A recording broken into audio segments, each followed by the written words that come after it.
విజయోత్సవ ప్రధాన వేదికకు రూపకల్పన చేసిన ముఖ్యమంత్రి గారు ఈరోజు తెలంగాణ సృజనోత్సవ సాంస్కృతికోత్సవానికి అంకితం చేశారు. తెలంగాణ ప్రజలకు, వరంగల్ ప్రజలకు కాళోజీ కళాక్షేత్రాన్ని.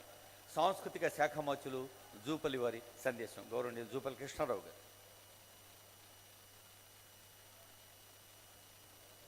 ఈనాటి ఇందిరాశక్తి మహిళా శక్తి విజయోత్సవం సందర్భంగా గౌరవ ముఖ్యమంత్రి రేవంత్ రెడ్డి గారు, ఉప ముఖ్యమంత్రి బట్టి విక్రమ గారు, అట్లాగే వేదిక పైన ఉన్నటువంటి సహచర మంత్రివర్యులందరికీ, ఇక్కడ విచ్చేసినటువంటి వేదిక పెద్దలందరికీ, శాసనసభ్యులకు, ఎంపీలకు, ఇతర అధ్యక్షులందరికీ, ఇక్కడ విచ్చేసినటువంటి అక్కలకు, చెల్లెలకు, అన్నల తమ్ములందరికీ కూడా మీ అందరికీ శుభ సందర్భంలో హృదయపూర్వక నమస్కారం తెలియజేసుకుంటూ, ఈనాడు ఇందిరమ్మ పుట్టినరోజు సందర్భంగా గొప్ప వ్యక్తి, ఉక్కు మనిషి, మరి ఈనాడు కాళోజీ నారాయణరావు గారి యొక్క కాళోజీ పేరు మీద కళాక్షేత్రాన్ని, కాళోజీ కళాక్షేత్రాన్ని ఈనాడు మనం ప్రారంభోత్సవం చేసుకోవడం జరిగింది. గౌరవ ముఖ్యమంత్రి రేవంత్ రెడ్డి గారి చేతుల మీదుగా నాకు చాలా సంతోషంగా, ఆనందంగా ఉంది. కల్చరల్ మినిస్టర్గా ఈ కార్యక్రమంలో పాల్గొన్నందుకు చాలా ఆనందంగా, సంతోషంగా ఉంది. ఒక మహామనిషి, తెలంగాణ ఉద్యమానికి ఊపిరి ఊదుతున్నటువంటి ఒక మహామనిషి.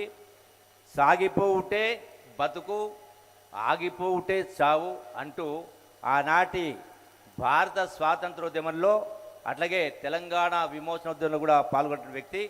మరి ఈనాటికి కూడా ఆయన యొక్క మాటలు, ఆయన యొక్క పుస్తకాలు మరి అనుసరణీయం. ముఖ్యంగా ఈనాడు అన్ని వర్గాల వారు కూడా అనుసరించాలని ఉంటుంది. రెండవది, ఈ రోజున ఈ ప్రభుత్వం, గౌరవ ముఖ్యమంత్రి రేవంత్ రెడ్డి గారి నాయకత్వాన ప్రజలకు ఇచ్చినటువంటి హామీలన్నింటినీ కూడా ఒక్కొక్కటిగా నిలుపుకుంటున్నటువంటి కార్యక్రమం ఇలా నిజంగా ఆనందంగా ఉంది, సంతోషంగా ఉంది.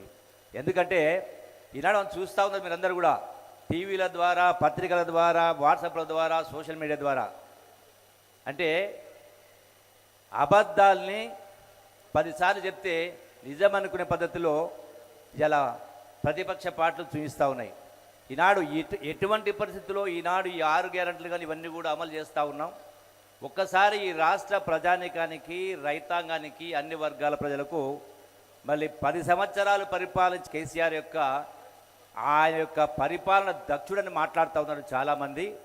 నేను ఒకటే మనం చేస్తా ఉన్నా, నిజంగా పరిపాలన దక్షుడైతే రాష్ట్రం, ధనిక రాష్ట్రాన్ని అప్పుల రాష్ట్రంగా మార్చి చిప్ప చేతికిచ్చి 8 లక్షల కోట్ల అప్పు చేసి నెలకు 6,000 కోట్ల రూపాయలు వడ్డీ చెల్లిస్తూ కూడా ఈనాడు ఇన్ని కార్యక్రమాలు, 6 గ్యారెంటీలు, ఇందిరమ్మ ప్రభుత్వం ఇచ్చిన మాట కట్టుబడి ఇవన్నీ పనిచేస్తా ఉంటే ఒకసారి ఆలోచన చేయాలి. ఇలా ఆనాడు 2023 సెప్టెంబర్ నాడు, ఎన్నికల కంటే ముందు, రైతు భరోసా ఇవ్వడానికి అక్షయ పాత్ర లాంటి రింగు రోడ్డును కూడా 7,000 కోట్ల రూపాయలకు అమ్మేసి ఆనాడు రైతు భరోసా ఇవ్వడం జరిగింది. అంటే ఎంత గొప్ప పరిపాలన దక్షుడు. అందుకే అంటే ఇన్ని ఇబ్బందులున్నా, ఇన్ని సమస్యలున్నా ఈనాటి ప్రభుత్వం చెప్పిన మాట అన్నీ కూడా కట్టుబడి ప్రతి ఒక్కటి కూడా అమలు చేసే కార్యక్రమం చేస్తూ ఉన్నాం.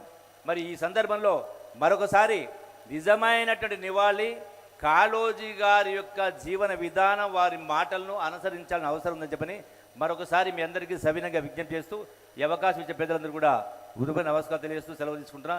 జై కాంగ్రెస్. ధన్యవాదాలు సార్. గౌరవ